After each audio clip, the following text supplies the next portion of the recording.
असल इशू था वो था पैसे की चोरी का, तो उसका तो जवाब आज तक नहीं आया और नवाज शरीफ साहब जो है उसके अभी तक कोई तसल्ली बख्श जवाब नहीं दे सके। मसला यही है, हम कह तो देते हैं कि जजमेंट पढ़नी पड़ी, जजमेंट किसी ने नहीं है। अभी जिनको वॉल्यूम 10 का पता नहीं है कि वॉल्यूम 10, मैं बता देता हूँ वॉल्यूम 10 क्या है। वॉल्यूम 10 है म्यूचुअल लीगल असिस्टेंस के हवाले से जो एग्रीमेंट आपस में तय हुए, जब आपको एविडेंस आनी है तो वो एविडेंस आप डिस्क्लोज नहीं कर सकते। उसमें कख भी नहीं था ना, उसमें कख भी नहीं था ना। आप तो लें, हिम्मत करके जवाब तो ले लें। जजमेंट नहीं पढ़ी ना आपने, अगर पढ़ी होती तो आपको पता होना है। मैं लेके आया। अब आता हूँ अगली बात की तरफ, जो यानी 126 दिन की हेयरिंग। आपने क्या पढ़ा है? अब मैं मेरे साथ बहस कर लेना, आप बहस कर लें। अब आप मेरे साथ वॉल्यूम 10 पे बहस कर लें। म्यूचुअल लीगल असिस्टेंस के अंदर क्या था? कोई जवाब आया था म्यूचुअल लीगल असिस्टेंस का? मुझे ये बता दें। आप कैसे कह सकते हैं? आप उन 547 शफात का मुझे बता दें पहले, उसके अंदर बता दें। आप एवरफील्ड का मुझे बता दें, उसके अंदर तो आप भी प्रोसिक्यूटर के अंदर रहे। आप इस्लामाबाद हाईकोर्ट में गए, क्या साबित कर सके? आप खामोश रहेंगे? अब जवाब दे दूं मैं? हिम्मत करें, आप बर्दाश्त करें। आप चले 126 दिन की। अच्छा, but I will not let you pass sweeping statements. I will not let you pass sweeping statements. नहीं, वो आपने बात करनी है, आप अपनी करें। Don't talk about me. Don't talk about me. आपने बात करनी है, अपनी करें। अजहर साहब एक मिनट सुन लीजिए। अजहर साहब एक मिनट सुन लीजिए। सिर्फ एक बात सुन लीजिए। अजहर साहब सिर्फ एक बात सुन लीजिए। बराए मेहरबानी सिर्फ उनके बारे में ये मत कहिए कि उन्होंने जजमेंट नहीं पढ़ी, उन्होंने पढ़ी हुई है। उन्होंने वो पढ़ चुके हैं, वो इसके ऊपर इतराज करेंगे। ये स्टेटमेंट आप मत दीजिए। उनकी अपनी राय है, आपकी अपनी राय जी। पढ़ी, उन्होंने खुद कहा पहले, तो मैं बता रहा हूं मैंने पढ़ी है, मैं पढ़ के बता रहा हूं आपको। चले आप बताइए, अपनी राय दीजिए। मैं तो उस हेयरिंग में जाता रहा हूं मंसूर साहब। 126 दिन की हेयरिंग के दौरान क्या था? एविडेंस मांगी गई, ओनर्स था आपके ऊपर कि आपने प्रॉपर्टीज कैसे खरीदी हैं। क्या हुआ याद है आपको? एक कतरी खत आया था, याद है? हम सबको याद होना चाहिए वो कतरी खत। हम भूल गए कतरी खत कि ये है वो जराए कि जिनसे जायदादें खरीदी गई। 60 दिन की जेआईटी बनी। जेआईटी के दिन पूरा इनके पास सबूत लाने थे कि सबूत लेकर आए आप। हाँ, जस्टिस आसिफ सईद खोसा ने और जस्टिस गुलजार साहब ने जो फैसला दे दिया कि जनाब इनको डिस्क्वालीफाई कर दे, मैं मानता हूं वो फैसला गलत था क्योंकि हालात और वाकयात के मुताबिक। लेकिन यहाँ 60 दिन की जेआईटी बन के ये फिर मौका मिला इन्हें कि आप लेके आए, आपके सबूत लेकर आए क्या है। और ये दूसरी क्या बात है जिसमें बहुत बहुत शुक्रिया सिद्दीक साहब, टाइम की कमी। हम चार्टर ऑफ डेमोक्रेसी की बात तो करते हैं, लेकिन ये भी तो एक तल्ख हकीकत है कि पीटीआई ने चार्टर ऑफ डेमोक्रेसी तो क्या कोई भी डेमोक्रेटिक नॉर्म अपने जमाने में साथ बैठने के लिए रेडी वो ही नहीं हुए। देखिए मैं उसकी वजह बताता हूँ, उसकी वजह समझिएगा। वजह ये है कि आज हम बैठे ना, जो अरबों रुपए खरबों रुपए लूट के चले गए हैं, जो साइकिल तक के पैसे नहीं थे, आज खरबों रुपए के मालिक हैं।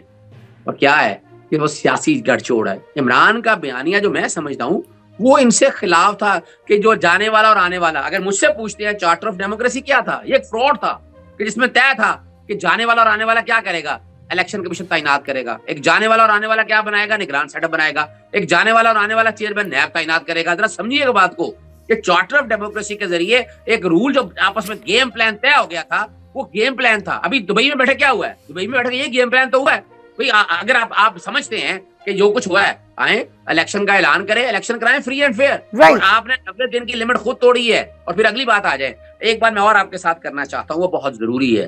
देखिए एक मौका आता है कौम के ऊपर, कौम ने आगे बढ़ना है। आपने नुकसान क्या किया इस कौम का? आप एक गवर्नमेंट ड्रॉप गिराई, आपने गिरा दी, ठीक है, आपको आपका हक था आपका। लेकिन ये भी तो रिकॉर्ड के ऊपर है ना कि उसके पीछे कौन लोग थे, क्या करना चाहते थे। लेकिन उसके बाद आगे लेके जाना था ना आपने इस मुल्क में मौशियत बेहतर करनी थी, आपने महंगाई खत्म करनी थी। आज हाल देख लें इस मुल्क का कि आप कहां से कहां उठा कर ले आए। अस्सलाम वालेकुम। मोहम्मद अजहर सिद्दीक अपने प्रोग्राम मैस व्यूज के साथ हाजिर खिदमत है। मेरे साथ एक शख्सियत आप देख रहे हैं, डॉक्टर नसर शाहिद साहब, ओवरसीज पाकिस्तानी। और मेरा जब से इनसे इंटरेक्शन हुआ है और जब से मैं वैसे ओवरसीज पाकिस्तानियों के साथ आपको पता है मेरी बहुत ज्यादा बॉन्डिंग है, जहां मैं वोटिंग राइट के लिए, जहां इनके अपने राइट्स के हवाले से मैं कोशिश कर रहा हूं। लेकिन ये जो इनिशिएटिव लेकर आए हैं ना, मेरे जैसा आदमी भी खामोश नहीं रह सकता। मैं डॉक्टर साहब एक पहले तो फर्स्ट ऑफ ऑल अस्सलाम वालेकुम। वालेकुम अस्सलाम। नो एंड नेवर ये मूवमेंट क्या है? असल में जी हमें कुछ अरसे से पाकिस्तान से जो खबरें आ रही थी सोशल मीडिया के ज़रिए से और दूसरे ज़राए से, या जब कभी हम पाकिस्तान कॉल करते हैं इन दिनों में, ज़ाहिर है आदमी अपने अजीज़ों से बात करता है तो वो कहते हैं जी साहब आजकल पॉलिटिकल सिचुएशन के मुतालिक बात भी ना करें। तो ये एक जनरल फिजा हमें महसूस हुई, ख़ासतौर पर जो हमारी चूँकि कम्युनिटी के अंदर आना जाना होता है। मैं यहाँ पर एक बड़ी मस्जिद है न्यूयॉर्क की, उसका प्रेसिडेंट भी हूँ, तो कम्युनिटी के साथ मेरा खासा इंटरेक्शन होता है। तो एक फ़ियर की फ़ज़ा महसूस हुई। तो मैं इमेजिन नहीं कर सकता कि पाकिस्तान जो कि मेरी आइडेंटिटी है, पाकिस्तान जिस पे हमें फ़ख्र होता है, जिसको हम समझते हैं कि एक ऐसा मुल्क है जो मुसलमानों के लिए है और जिसमें हर किस्म की, यानी हमारा एक किस्म की वो एक प्राइड है यहाँ पर, कि वहाँ पर आम आदमी बात भी नहीं कर सकता, या कोई इस तरह की खबरें जो आ रही हैं वो बड़ी तशवीशनाक है। तो उसमें ज़हन में आया कि किस तरह कोई ऐसी बात हो कि हमें पता चले कि वो फ़ियर की नौइयत क्या है? उसके पीछे है क्या बात कि लोग इतने जो हैं फ़ियरफुल हैं। तो उसमें फिर हमने बस ये सोचा कि क्यों ना हम जो है ये एक इनिशिएटिव लें और ओवरसीज़ पाकिस्तानियों को इनवाइट करें कि चलो मिल के चल के जाके देखते हैं। हमारा मुल्क है, हमारा घर है, हम जाके वहाँ देखते हैं। इसके अलावा जो और चीज़ हमारे लिए तशवीशनाक नज़र आ रही थी, हमारे बहुत सारे दोस्त पाकिस्तान में इन्वेस्ट करने के प्लान्स बना रहे थे, तो उन्होंने कहा जी हमने होल्ड किया हुआ है क्योंकि वहाँ पर कोई स्टेबिलिटी नहीं है, अनसर्टेनिटी है। तो ये सारी चीज़ें जब मिक्स होती हैं, तो हमें लगता है कि पाकिस्तान चूँकि एक ऐसा मुल्क है जहाँ अगर इन्वेस्टमेंट नहीं होती या जो हो रही है वो रुक जाती है, तो इसका मतलब है पाकिस्तान तो डाउनफॉल पे जाएगा ना जी।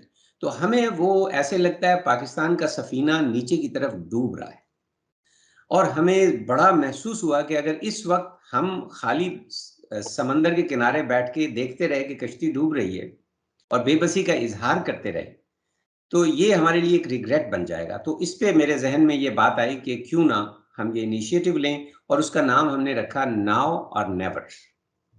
बहुत शुक्रिया आपका। ये बाकायदा एक एनजीओ की शक्ल में आपने रजिस्टर करा ली हुई है यूएसओ के अंदर। मेरी तफसीली आपसे बात इस कॉन्टेक्स्ट में हुई।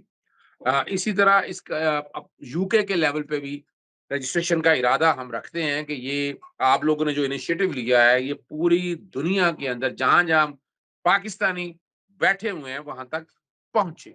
मैं अगली बात करने से कबल आपको 2-3 कंसर्न जो ओवरसीज पाकिस्तानियों के हवाले से हैं, हम उसमें आपको अभी तक बता दें कि हम क्या कर रहे हैं। पहला सबसे कंसर्न था जो डॉक्टर ख्वाजा आसिफ ने जो ज़ुबान अल्फाज की इस्तेमाल की ओवरसीज पाकिस्तानियों के हवाले से, हम समझते हैं वो डेफमेशन है, हद की इज्जत है। तो उसमें डेफमेशन का नोटिस पाकिस्तान से भी और यूके से भी हम डेफमेशन का नोटिस उनको दे रहे हैं फ्रॉम ओवरसीज कम्युनिटी की तरफ से। इसी तरह कोई लिस्टें वगैरह एक अजीब सी खौफ की फिजा कायम की हुई है कि कोई लिस्टें वगैरह बना ली हैं, कोई लिस्टें बता के पता नहीं क्या करना चाहते हैं या क्या माइंड के अंदर है, कोई झूठी लिस्टें हैं सारी, और उसके बाद खौफ एक फिजा पैदा की हुई है। तो उसमें भी इंफॉर्मेशन लेके अगर किसी ने बनाई है तो हम समझते हैं वो भी डेफमेशन है कि आप किसी की इज्जत पे हर्फ उंगली उठा रहे हैं। तो आप उस कॉन्टेक्स्ट में भी इस मामले को देख रहे हैं। तीसरा, आपको पता है कि स्वीडन के हवाले से जो कुरान मजीद जलाने का वाकया हुआ है, ओवरसीज कम्युनिटी का बहुत कंसर्न है इसके ऊपर। तो इसमें भी कुछ हम काम करके अपना हुकूमत पाकिस्तान या यूएनओ के लेवल पे या उस कॉन्टेक्स्ट में हम अभी तक सिर्फ आपके नॉलेज में सिर्फ बता ये रहे हैं कि ये वाला। और पिछले दिनों ओवरसीज एक्शन फोरम एक बाकायदा यहाँ बनाया था यूके के अंदर, उसमें हमने कुछ चीजें ऐसी ली हैं और उसका कोई नॉन पॉलिटिकल बेसिस है। इससे कबल जो है ओवरसीज के वोटिंग राइट के हवाले से एक पिटीशन इंटरनेशनल लॉयर एसोसिएशन है यूके के अंदर, उनकी तरफ से पिटीशन फाइल की हुई है, और कुछ पाकिस्तानियों की तरफ यानी ओवरसीजों की तरफ से भी पिटीशन फाइल की है ताकि उनको वोटिंग का राइट भी मिल सके। और उससे अगली जो मूव साथ जानी है वो ये है कि वो इलेक्शन भी लड़ सके। सिर्फ इससे तक बात नहीं है कि जो 63(1)(c) का बार है कि ओवरसीज अगर कोई इलेक्शन लड़ना चाहता है, वो रिप्रेजेंटेशन चाहता है असेंबली के अंदर, तो वो वाला हर्डल भी कंप्लीट हो जाए। तो ये सिर्फ बताने का मकसद था। और ये अब चूंकि ये बड़े कैनवस पे लेकर आए हैं आप इस इशू को, और उसमें एक और बड़ा कंसर्न, आपने बड़ी जबरदस्त बात एक कही है कि इन्वेस्टमेंट, यहाँ लोग अब डर रहे हैं, खौफ में मुब्तला है।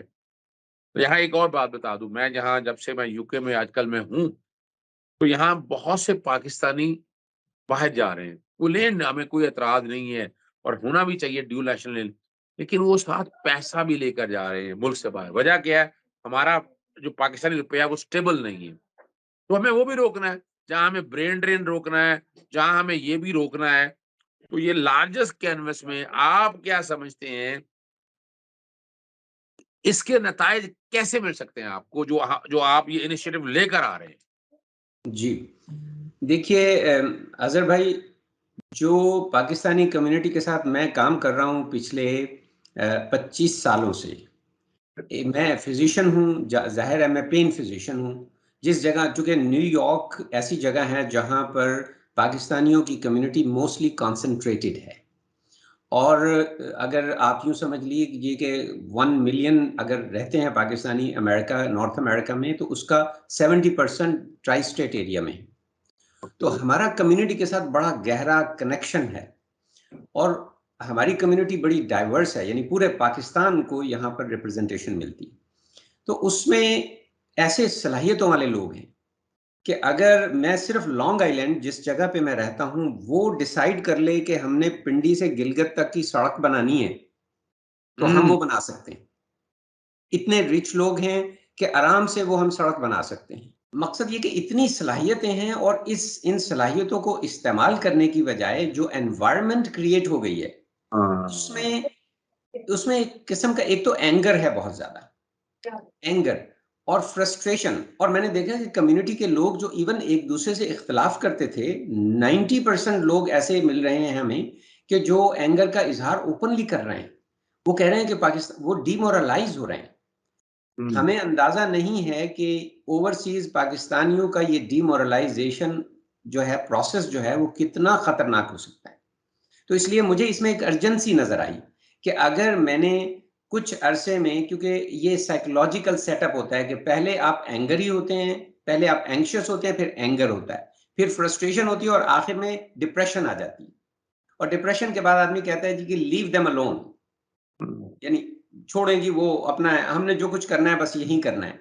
तो ये वाली जो सिचुएशन आने से पहले हमें इस एनर्जी को जो इस वक्त पाकिस्तानियों में मौजूद है, उसको कन्वर्ट करना है पॉजिटिव एनर्जी में। इसको साइकोलॉजी की ज़बान में सब्लिमेशन कहते हैं। अगर इस एंगर को ऐसे ही रहने दिया जाए, देखिए इसमें पॉलिटिकल प्रोसेस का इशू नहीं है, इसमें ये इशू नहीं है कि कौन किसके साथ है, कौन किसको पसंद करता है। असल बात यह है कि ये एंगर जनरली हमने फील की है, और अगर इसको कन्वर्ट नहीं किया हमने पॉजिटिव एनर्जी में, तो पॉजिटिव एनर्जी में मैं कैसे इसको, तकरीरों से तो कोई बात नहीं मानने लगा। हमारे पास चूंकि इंफॉर्मेशन बड़ी क्लियर नहीं है, ट्विस्टेड और एग्जेजरेटेड इंफॉर्मेशन आती है, और दोनों साइड से, यानी जो नैरेटिव्स जितने भी आते हैं उसमें थोड़ा सा मुबालगा आराई दोनों साइड से लगता है आदमी को, अगर आदमी न्यूट्रल होकर सोचे। लेकिन इट डजंट मैटर। असल बात यह है कि इस एनर्जी को अगर हमने कन्वर्ट पॉजिटिव एनर्जी में नहीं किया, उसका कोई चैनल नहीं बनाया, तो हमारे लिए बहुत बड़ा इशू है। ये हमारे पाकिस्तान के मुस्तकबिल का सवाल है कि पाकिस्तान के अंदर रहने वाला टैलेंटेड आदमी वहां से भागने की कोशिश कर रहा है, और पाकिस्तान के बाहर वाला टैलेंट डिमोरलाइज हो रहा है।